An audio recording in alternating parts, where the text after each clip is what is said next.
E com a chegada da Covid-19 no Brasil, a mudança na forma de trabalhar se modificou e as leis trabalhistas também, para empregados e também para empregadores. Mas afinal, você sabe quais são os seus direitos e os seus deveres? Nós recebemos aqui no estúdio da TV Erechim um especialista em direito trabalhista para falar sobre este assunto. Acompanhe.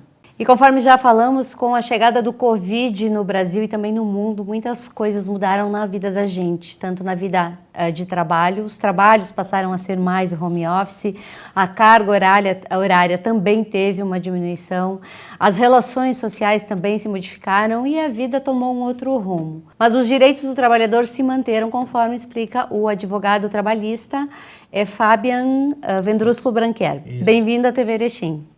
Olá aos telespectadores. Fabian, houve uma medida provisória aí que causou algumas alterações no mercado de trabalho, tanto para o empregador e para o empregado. Fala um pouquinho para nós dessa medida provisória.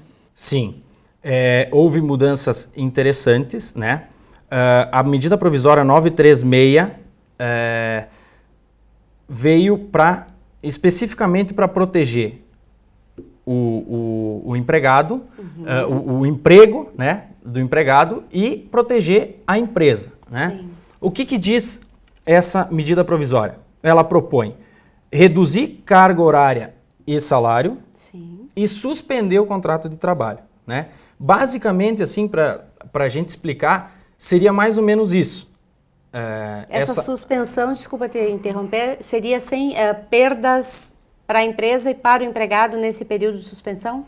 Na verdade, a suspensão do contrato de trabalho, ela seria nesses moldes.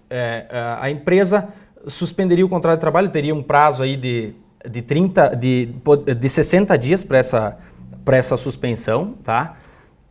E aí o que acontece? O contrato de trabalho fica suspenso. Sim. O empregado vai receber, no período em que estiver suspenso o contrato de trabalho, vai receber do governo uma contraprestação calculada em cima do seguro-desemprego do empregado, né? E aí ele estaria com o contrato suspenso e não poderia de forma alguma trabalhar nesse período que a empresa propôs. Pode ser em 2 vezes de 30, né? Aí poderia ser 30 dias e depois mais 30, ou dependendo da situação da empresa, em 30 dias volta tudo ao normal e a empresa segue trabalhando normalmente, né? Sim. Uhum. Também tem a possibilidade de redução da carga, da jornada de trabalho. Hoje, geralmente, a gente faz 40 horas semanais. 44. 44 horas, isso. Poderia ser feito 22 horas? Como é que foi feita essa divisão de horários? Na verdade, a redução de carga horária e de salário são porcentagens, né, que foram propostas. 25%, 50% e 70%. Com a redução de 50%, vamos pegar um exemplo de 50%. Eu vou reduzir carga horária em 50% e salário em 50%. Ok. Os 50% da redução do salário também vai ser dos mesmos moldes que eu falei agora da suspensão. Sim. Quem vai ser calculado em cima do seguro-desemprego, essa porcentagem que o governo vai pagar para o funcionário. E os outros 50% que ele vai seguir trabalhando, é a empresa que paga.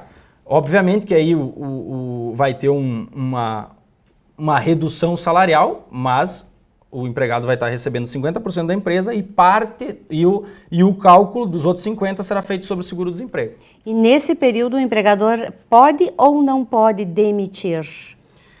Aí que está o questionamento. Pelo período que que for acordado a redução, por exemplo, um prazo máximo é 90 dias. Vamos pegar que o proprietário da empresa reduziu 50% de toda a demanda, de todo o quadro de funcionários por 90 dias, tá? Terminado o prazo, né, cumprida essa redução e passada a pandemia, o funcionário terá os mesmos 90 dias de estabilidade, né? Ótimo. E caso for apenas 30 de redução, tá? Vamos pegar um exemplo que o colaborador teve apenas 30 dias de redução de jornada e de salário. Então ele terá estabilidade pelos 30 dias. Certo. Tá? é o seguinte, que tenha uma assessoria jurídica. Sim. Né? Que as empresas sentem semanalmente com o seu jurídico, com o seu contador, porque as coisas estão mudando muito rápido. Né? Semanalmente a gente tem modificações. Sim. Né? Então, assim, e cada empresa tem as suas necessidades. Por exemplo, empresas que não tiveram a demanda de serviço tão baixa, então elas vão ter que continuar trabalhando. Daqui a pouco num banco de horas, né? Com certeza. Aí acorda com seus funcionários o banco de horas e trabalha aquilo que precisa. Outras empresas não têm demanda nenhuma de serviço, mas também não querem diminuir, não querem mandar embora seus funcionários. Então aí a gente suspende o contrato de trabalho, aí a gente faz uma redução de carga horária, uma redução de salário de 50%, de 25%. Assim, tudo depende das peculiaridades de cada empresa. Né? A gente tem que, para dizer, as empresas têm que tomar tal decisão. Não, tem que ir de acordo com as necessidades da empresa.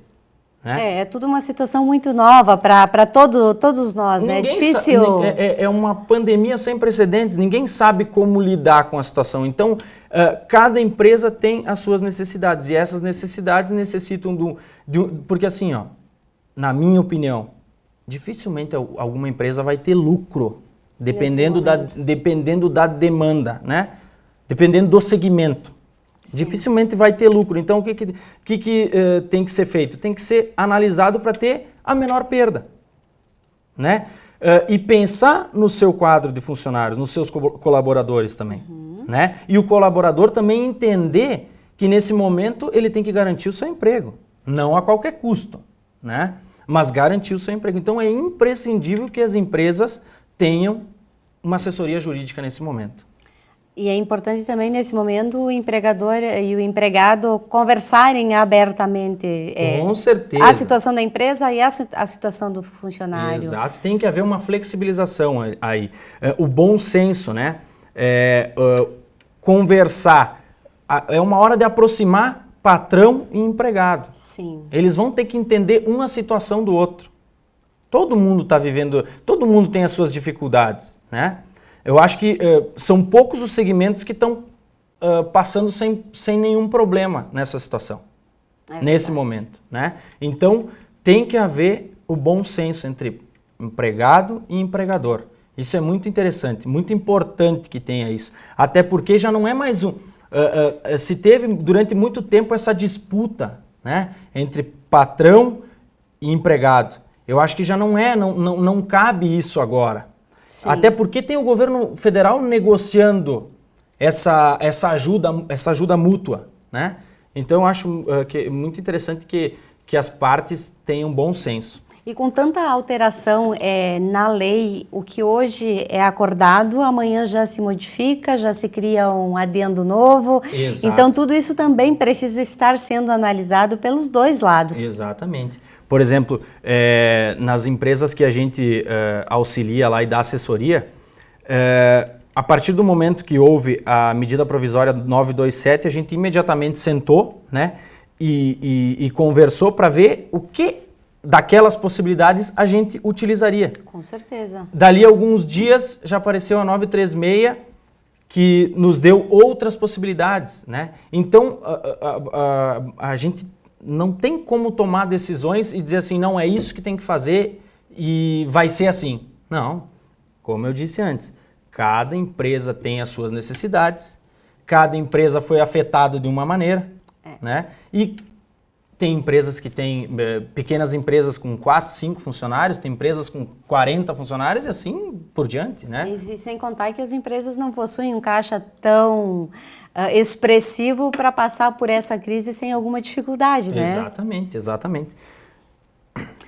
Muito bem, a gente agradece a presença tua aqui na TV Erechim e desejo sucesso aí, que as negociações sejam tranquilas tanto para empregado quanto para empregador. Obrigada. Obrigado.